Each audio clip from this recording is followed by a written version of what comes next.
लोग कहते हैं कि हमने भी पेश किया था। पेश करना, उस पर राजनीति करना, ये मोदी जी का काम नहीं। मोदी जी का काम है पेश करना और बहनों तक एम्पावर करना। सबकी प्रसन्नता देखते ही बनती है और वो उत्साह सब महिलाओं के मन में है कि उनका जो ड्यू था, उनका लिए जो कुछ था श्रेय, वो उनको प्राप्त हुआ। जो मोदी जी ठान लेते हैं वो करते हैं और कहते हैं मातृशक्ति, नारी शक्ति, तो उन्होंने करके दिखाया है। मोदी है तो मुमकिन है। अभी तक होता ये था कि जब कभी राजनीति में काम करने का अवसर तो मिलता ज़रूर था, लेकिन उन्हें आरक्षण नहीं होने के कारण कई बार पीछे हटना पड़ता था। लेकिन अब बराबरी का मौका मिलेगा। चाहे 4 करोड़ बेटियों को घर देने की बात हो, चाहे करोड़ों शौचालय की बात हो, चाहे वो प्रधानमंत्री द्वारा आयुष्मान भारत हो, बैंकिंग के साथ जोड़ना हो, मुद्रा योजना के साथ जोड़ना हो, आर्मी में, पुलिस फोर्सेस में कमीशन्ड अफसर बनने की बात हो, हर कदम पर प्रधानमंत्री जी ने पल पल बेटियों के लिए काम किया है।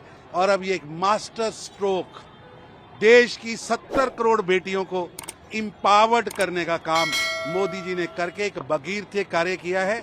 इससे इस देश की बेटियों को, जो प्रधानमंत्री जी ने पहले दिन कहा था, बेटी बचाओ, बेटी पढ़ाओ और बेटी बढ़ाओ, इसे मंत्र मानकर कर दिया। लोग कहते हैं कि हमने भी पेश किया था। पेश करना, उस पर राजनीति करना, ये मोदी जी का काम नहीं। मोदी जी का काम है पेश करना और बहनों तक एम्पावर करना। ये आज वही बहनें आशीर्वाद देने के लिए मोदी जी को भाजपा के आंगन पर आई थी। पूरे देश के अंदर उत्सव का माहौल है।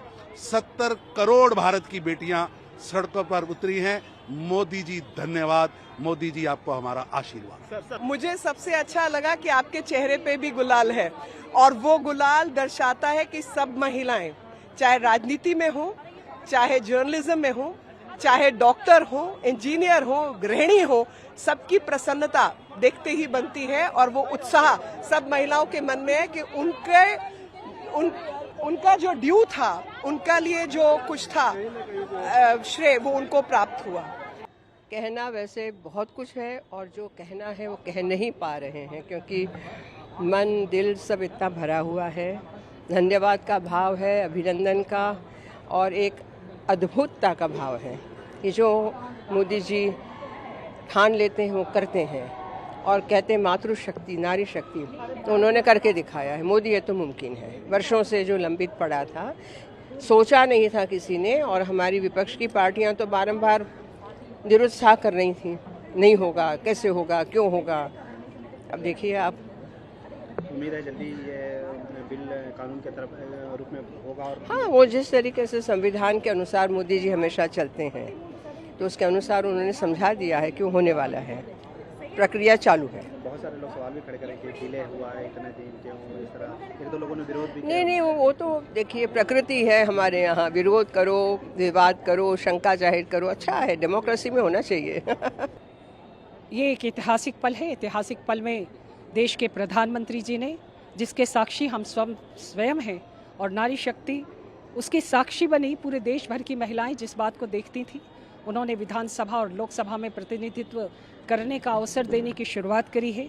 सर्वसम्मति से बिल पारित हो गया है और ये पारित बिल इस बात का घोतक है कि आने वाले समय में महिलाओं को विधानसभा में और लोकसभा में प्रतिनिधित्व मिलेगा, वो आगे बढ़ेंगी। अभी तक होता ये था कि जब कभी राजनीति में काम करने का अवसर तो मिलता ज़रूर था, लेकिन उन्हें आरक्षण नहीं होने के कारण कई बार पीछे हटना पड़ता था। लेकिन अब बराबरी का मौका मिलेगा और ये संभव था तो देश के प्रधानमंत्री जी के कारण ही संभव था।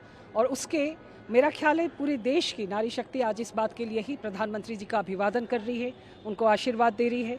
तमाम योजनाओं में देश के प्रधानमंत्री जी ने लगातार महिलाओं की चिंता करी और ये एक नया कदम है। मैम, विपक्ष बार बार सवाल खड़े कर रहे हैं कि ओबीसी का इसमें नहीं है और ये इतना डिले क्योंकि 2029 में होगा, पहले होना चाहिए, अभी क्यों? सभी चीज़ों की एक संवैधानिक सीमा है।